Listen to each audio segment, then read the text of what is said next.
我話李嘉誠呢單嘢咧，簡直係匪夷所思啊！人哋都話唔識你咯，人哋喺一個訪問當中都已經否認咗係認識你噶啦，仲要告人哋 defamation， 係人都知道，喂，你告人哋誹謗係好難告得入噶。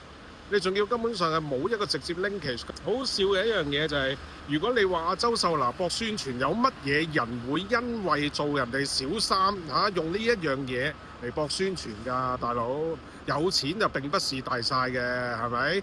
咁好啦，我唔知你搞呢個咁嘅訴訟係咩目的啦，係人都知道奇奇怪怪，根本上都冇人討論啦，已經係嘛？你仲要講喎，咁你咪越描越黑咯，係嘛？咁我唔知你嘅後面嗰啲軍師啊，所謂嘅法律團隊係點樣同你講啦？究竟係你自己要告啊，定還是係徐小姐要告呢？咁當然啦，周秀娜我唔係特別中意佢嘅，咁但係無啦啦咁樣俾人告一下都有啲搞笑咯，係嘛？你又要嘥律師費，又要告一大爛餐，仲有你真係講多次就係 defamation 係勁難告嘅。